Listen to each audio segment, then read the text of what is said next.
and welcome to the latest episode of our podcast. My name is Chris McNutt, and I'm part of the progressive education nonprofit Human Restoration Project. Before we get started, I wanted to let you know that this is brought to you by our supporters, three of whom are Leah Kelly, Alexander Gruber, and Nick Rudig. Thank you for your ongoing support.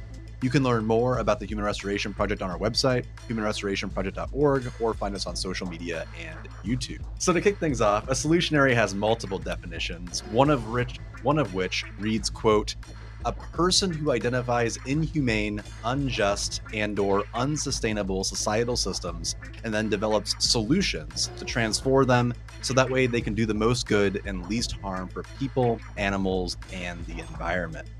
And today, we're joined by Zoe Weil, who has dedicated her work to creating and spreading the word of solutionary thinking and teaching what it means to then be a solutionary. She has written 8 books, including her most recent book, which we're talking about here today, The Solutionary Way, which is displayed prominently behind me here. She's delivered multiple TEDx talks and keynotes around the world on educating to solve the world's most pressing problems. She's also the co-founder and president of the Institute for Humane Education, which has been making some really serious strides in implementing the Solutionary Framework in schools around the country, as well as in their own graduate program. So welcome back, Zoe. It's good to speak with you.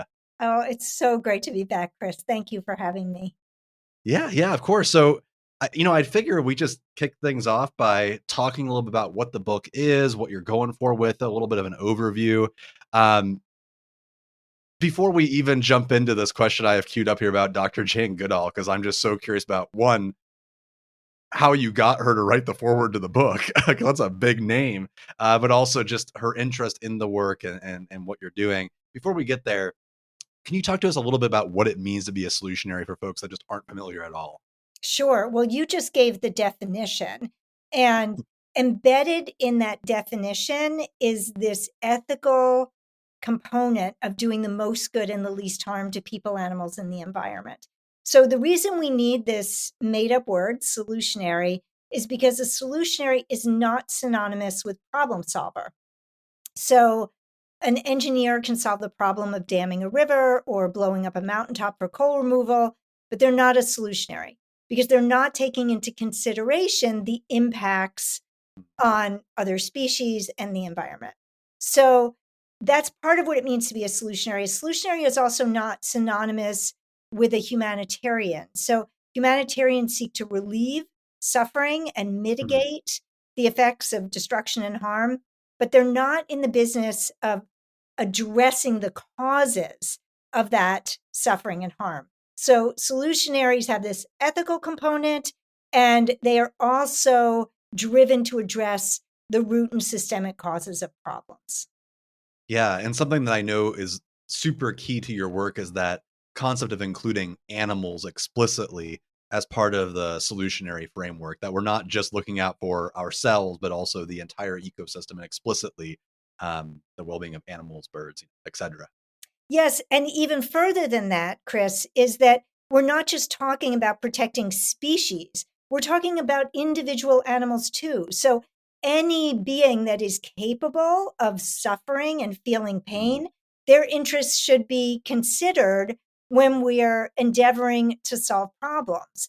And so that also makes solutionary different from many other sort of change-making focuses, which may be very explicitly only focused on human rights or only focused on environment, or maybe focused on people and the environment, but not other species. And we think that all are worthy of consideration.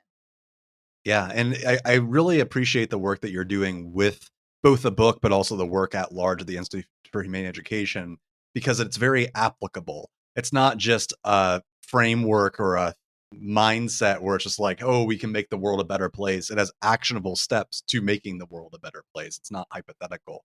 And that's what really stood out to me about the foreword to the book with Jane Goodall, because she has this little story that she includes about how she was working with a group of young people talking about changing the world, and they say something like, together we can. And Goodall responds, yes, absolutely we can, but will we? And therefore the students reply, together we can, together we will, together we must. And I found that to be both inspiring, but also kind of ominous, because it has like this tone of like, yeah, but are we gonna do it? So I'm curious about how that frames the work that you're doing with the solutionary mindset, this idea of doing things together and actually taking action. Yes, and it was an incredible honor to have Jane Goodall write the foreword to my book, as you can imagine. Um, so there's a lot of anxiety and depression, particularly among young people. I mean, among everyone, but we're seeing a rise in depression and anxiety among youth. Hmm. And I think it's really important that young people understand that a better world is possible and that actually much has changed for the better. So in my own lifetime, I'm 63 years old, so much has shifted for the better. I mean, when I was born, there were states in the US where Black and white people could not get married. I grew up in New York City, smog and soot coated the city, and many, many other cities in the United States. There were, I mean, you're in Ohio, there were rivers and lakes catching on fire. Yep. You know, Yeah. half of people around the globe when I was born lived in extreme poverty. That's now below 10%, still way too high, of course, and still a huge number of people. But there's been a shift, a positive shift. And, you know, even half of the people in the world didn't have electricity, and now more than 90% do.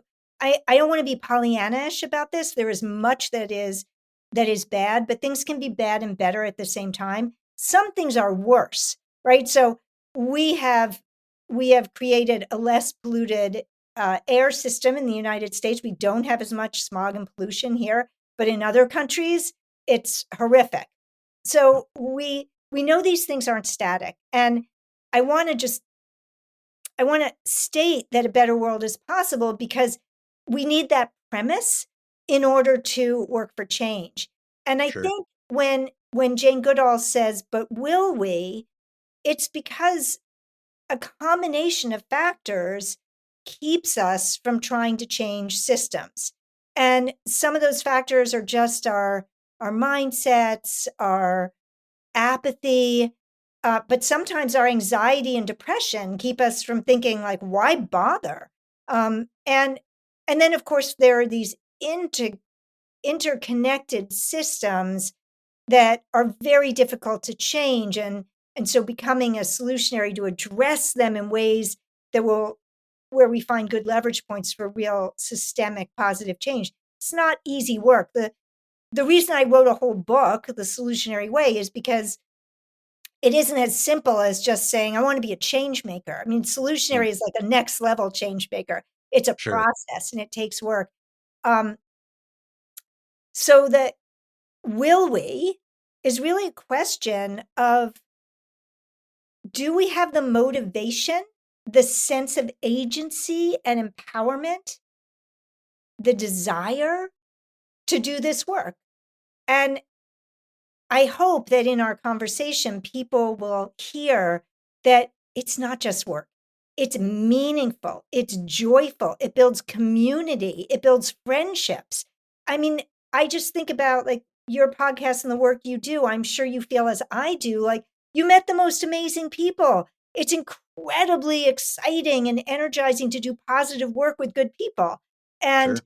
it is an antidote to despair. And, Mhm. or as David Orr said, hope is a verb with its sleeves rolled up. Mm.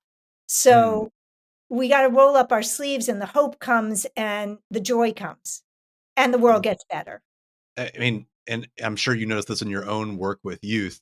It seems like many young people are more aware of the problems that are going around the world more than ever, which is a great thing. People are very much into critical dialogue.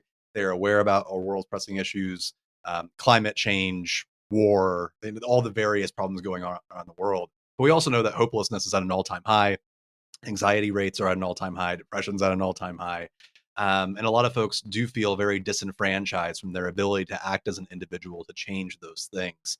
Could you walk us through briefly what it literally looks like to be a solutionary at a classroom level? Like, what would you actually be doing? Absolutely. And can I tell a quick story before Of I go course. through that? So, and I probably, on our last podcast, I probably shared this, but it just reinforces what you said. And so 12 years ago, so before the pandemic, before wildfires were all around the globe, before these rates of anxiety and depression among youth were so high, I was invited to speak at a middle school in Connecticut. And first, I spoke to the fifth and sixth graders, and I asked them what they thought were the biggest problems in the world. And their answers filled up a whiteboard. And they had not been learning about those problems in school. One boy even said sex trafficking. He was in fifth or sixth grade. So these kids knew about these problems, even though they weren't learning them in school, just like you were saying. And then I asked them to raise their hands if they could imagine us solving the problems they listed. And of the 45 children in the class, only 5 raised their hands. Only 5 of 45 could imagine us solving the problems they listed. That was a very sobering moment to me. So I shifted things around. I did a guided visualization with them. By the end of that guided visualization, I said, now, raise your hands if now you can imagine us solving the problems that you just listed. And 40 hands went up in the air. What it took to restore their hope was imagining that a better world existed in their future and knowing they played a part in it. So, what is this step that you just asked? What is this solutionary framework? Well, we've identified 4 phases of the framework, and they all start with the letter I so that I can remember them. So, the first one is identify, the next phase is investigate, the third phase is innovate, and the fourth phase is implement. So, what do those mean? So, each phase has another couple of processes that you do in them. So, it's really important to identify an actual problem and one that is feasible for you working collaboratively to solve. So we don't want kids in classrooms saying, my problem is climate change or my problem is global poverty. It's too big a problem for a kid to solve in, what could be a couple weeks of a unit to do the solutionary framework. One thing that was really interesting, yesterday I was at the kickoff for the new cohort of teachers in Maine who are going through our solutionary micro-credential program to be solutionaries in Maine. And one of them was describing how one of her students selected a problem and then through the next phase of investigation realized it wasn't actually a problem. So sometimes we think we know what the problem is, but until we actually get into the second phase of investigation, we may find, that wasn't really a problem. This is a bigger problem, or this is a different aspect to the problem. So that was pretty fascinating to hear that problem identification it's critical to the process. What is the problem you're trying to solve? Is it an actual problem? The next phase, again, is investigation. This is where we are talking to stakeholders, ones who agree with us, ones who don't agree with us, to people who are working on solving the problem, to people who are benefiting from the systems that perpetuate the problem, in addition to obviously the people who are being harmed and the animals in the environment. And obviously, we can't talk to animals, we can't talk to the environment, but we can talk to representatives who are working on their behalf. So we investigate it thoroughly to understand its interconnected systemic and root causes. That's phase 2. Phase 3, then we're going to innovate a solution. And by innovate a solution, I don't mean that it has to be a solution nobody has ever thought of, that it has to be like a stroke of genius for some 4th grader.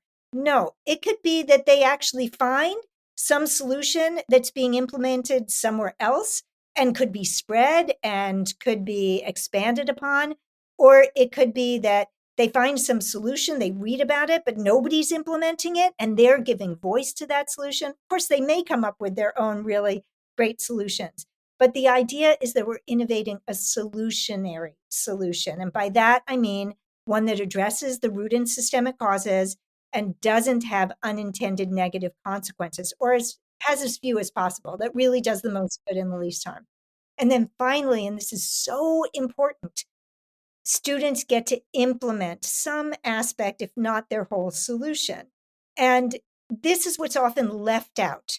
And it's important because until we implement, we're not going to experience really the meaning and the purpose and the joy of putting into practice our good ideas. But also, if we don't implement, we can't evaluate and iterate and improve.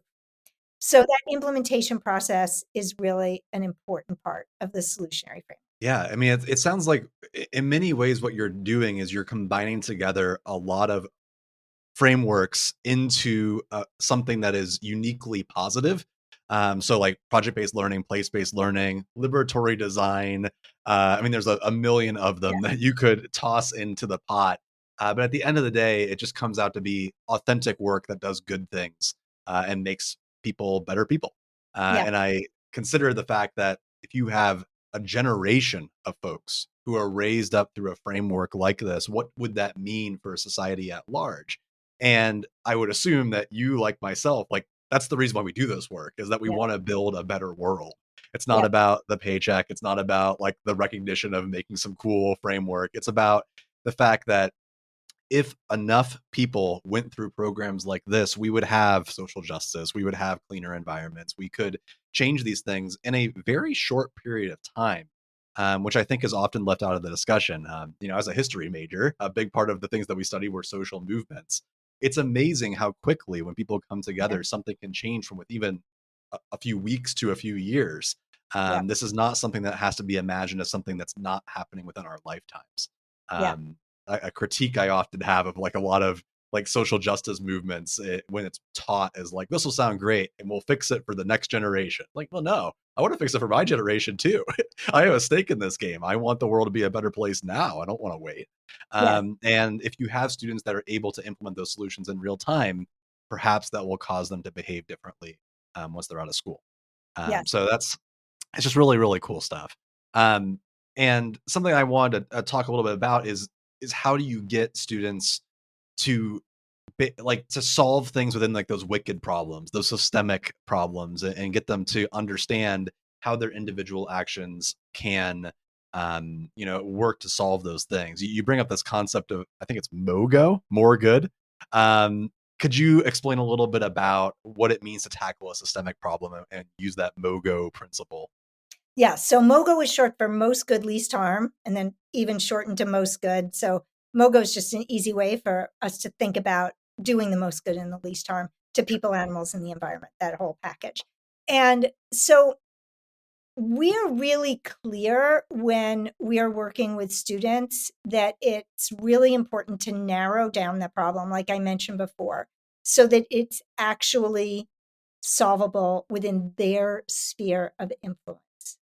And that's just important because otherwise they're not going to feel successful. They're not going to actually really learn the process if they can't go through all of the phases.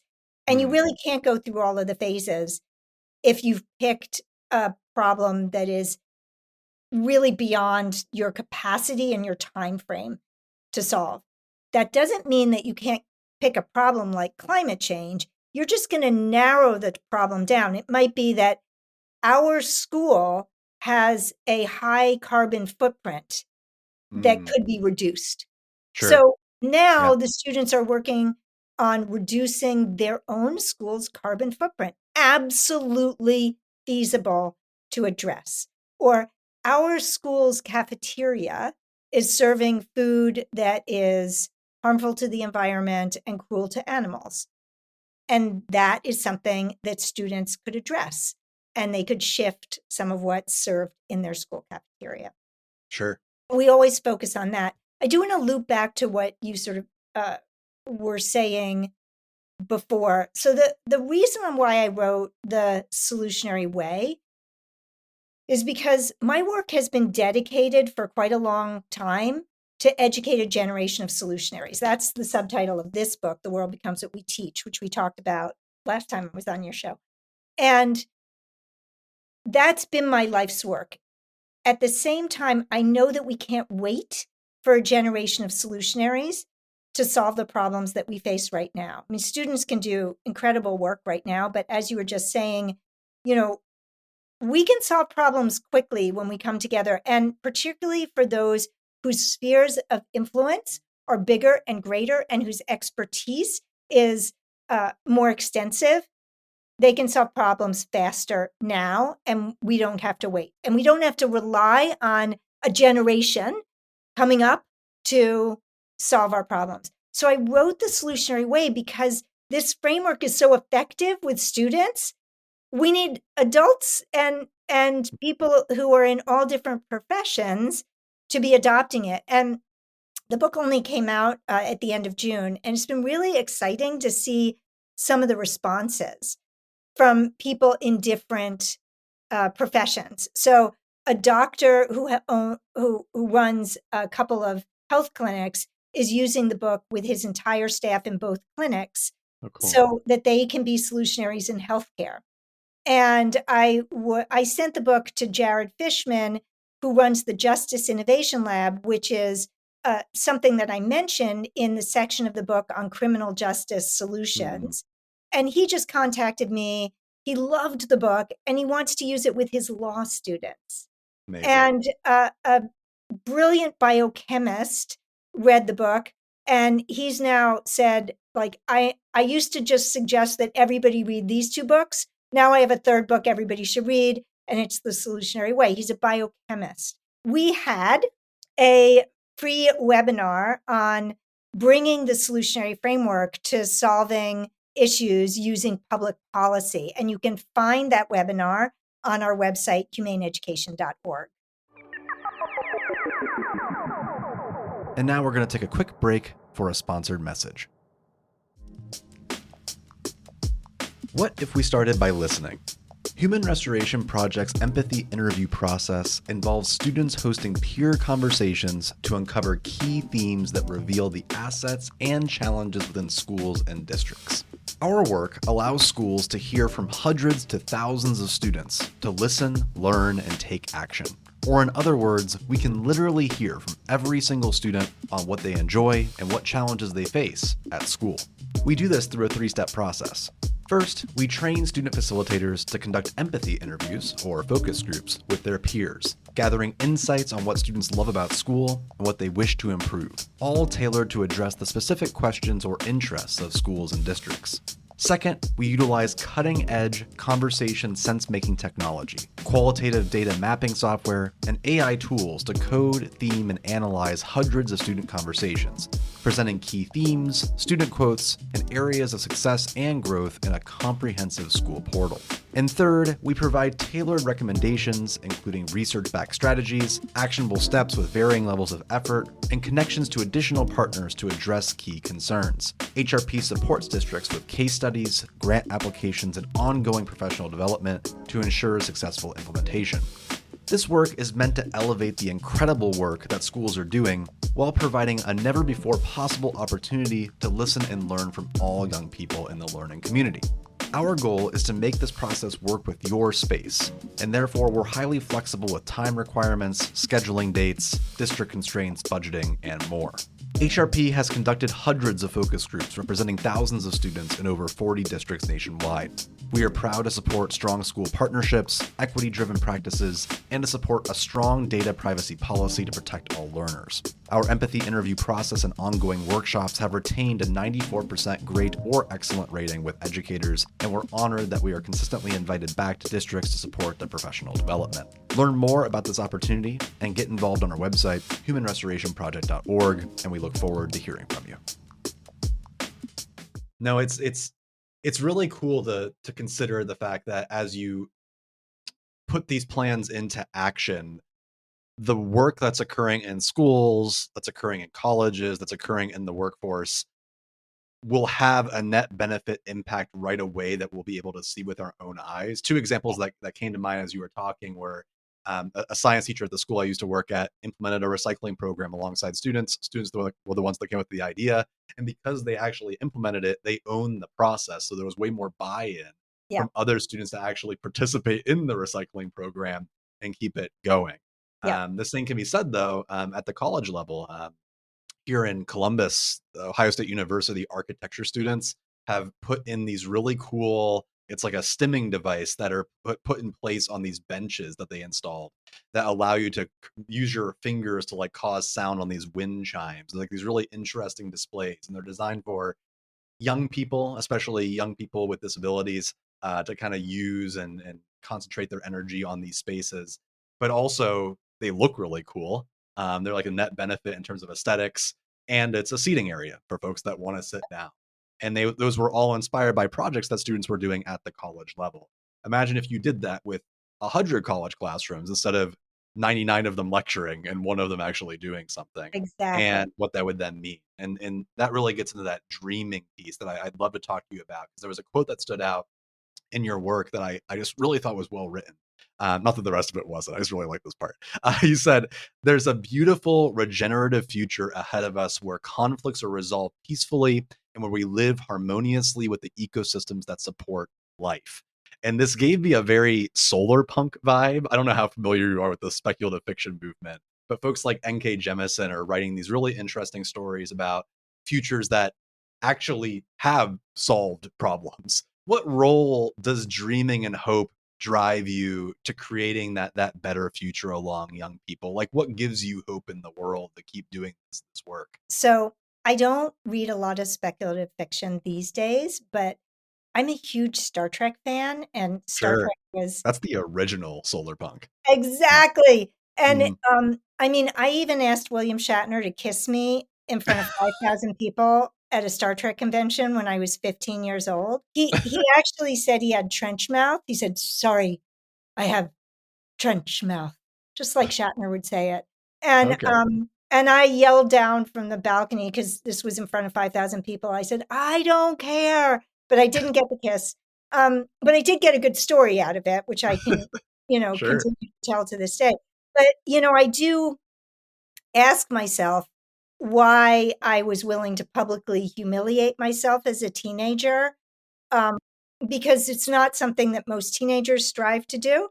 And I think that it's because Star Trek, the series, the stories, the characters just provided a vision of the future in which we had solved so many of our problems. And I feel like that vision keeps me going. Knowing if you can dream it, you can work toward it. Yeah. So, yes, that kind of vision does keep me going. Other things that keep me going are honestly what I said before, hope is a verb with its sleeves rolled up. Like you roll up your sleeves and you do the work and great things happen and you're surrounded by great people doing great things and it builds hope. And I'm also pretty good at restoring myself in nature with my dogs, going out on walks. I meditate, I exercise every day. Like those things keep me balanced Yeah. so that I'm able to take in the the real horrors and atrocities that are still happening in the world that I want to change. And so it's really this finding this balance of maintaining one's equanimity in the face of everything that we are facing. And I am not a particularly equanimous person by nature. I'm more of a fiery person by nature. So I have to do a lot in order to stay joyful and happy and kind and bridge building and non-divisive. Like these are things I work at all the time because the more you learn about terrible things in the world, the angrier it makes you Yeah. and the more sorrow you feel. And you cannot project that into the world. You need to find outlets for it, but you cannot go around with rage and sorrow and expect people to want to join your club because Yep. why would you want to? Yeah. That's a great point, and I think it is worth reiterating what that looks like at a classroom level, because I think a lot of folks might, um, at a curricular level or at a teaching level, want to avoid talking about issues because they don't want students to become cynical. However, first off, they already know, as you mentioned before in that story, and through my own experience as well. Kids are very aware of what's going on in the world. Honestly, probably through social media, which I would consider actually be a net positive, even though it has a lot of negative impacts on young people as well. Um, but there's no way to restore humanity or give hope to young people unless you tackle those problems head on, and give Exactly. them the tools to work with it, or else they're just along for the ride. And we're going to have a generation of folks that think education is simply learning about all the bad things that might be going on, And and then doing that's the nothing end about of it. it. Yeah, that's Yeah. just like we're just here. Yeah. And it's inspiring to know that you can change the world, and people are doing it constantly. Right. Um, and Can I I add want on yeah. to that? Yeah, go ahead. So, so beautifully put, Chris. And um, that I told that story about those kids in Connecticut. Well, a few years later, I was speaking at a conference, a teachers conference in Guadalajara, Mexico. And the day before the conference began, I visited the host school. And when I got there, they said, "Hey, we talked to our fifth graders." And so I was remembering those kids in Connecticut. And so I asked those fifth graders if they thought we could solve the problems in the world, and every hand flew up in the air immediately. And what was different was that their teacher was teaching them about those problems in age appropriate ways, specifically environmental problems, and was engaging them in solving them. Those kids knew problems could be solved because they were learning to be solutionaries. So this is just driving home the point that you made, that when you learn but you are invited and mentored to take good action, and you do so collaboratively, and you see those positive impacts, then as Greta Thunberg said, hope is everywhere. Yeah. And something I really wanted to make sure that we got to is the fact that you are doing the work, and we alluded to this earlier in regards to Maine, and I know that you've implemented this program around the country. But I was reading through the announcement that you made about the Institute of Humane Education, the micro-credentialing work happening in Maine at a variety of different schools. It's not just like 3 schools. It's seemingly the entire state of Maine. Could Yeah, you dive a little bit more into what that program looks like and what that means for, like, the future of the work that you're doing? sure. So we've partnered with the Department of Education in the state of Maine. And by the end of this calendar year, we will have trained a couple hundred Maine teachers. And those Maine teachers are working in every county in our state. So that's really exciting. And Yeah. Maine is our home state, but we're also on 6 continents and in more than 2 dozen countries. So we have trained about 40 teachers so far in Kenya, and Mm. we will probably have trained about 120 by the end of the school year in Africa. And we have a huge program that we're implementing in Mexico and in Central and South America. We just started offering our solutionary micro credential in Spanish. We're in Europe, we're in Asia, and we're across the United States. So I think the reason why we are expanding so much, and so much since we last talked, is because this kind of education works and it is non-polarizing. So Mm. I think that's really important. The solutionary framework and a solutionary mindset asks us to avoid either or thinking and us Mm. versus them thinking. Yeah. So rather than the debate format where you're given one side or the other that you're supposed to argue about and win the debate, the Yep. solutionary framework is saying, what's the underlying problem within that debate topic? And how can we identify that problem together? And how can we learn from a variety of different perspectives and find a place where we can agree and solve this problem? And so it's really like an antidote to polarization in addition to being good education. Yeah. Yeah, I mean, it's really wonderful to see that work in action. And it's honestly just incredible that you've been able to gain traction so quickly, and be adopted, especially in public education, which has historically been, a little slow to adopt curriculums or changes.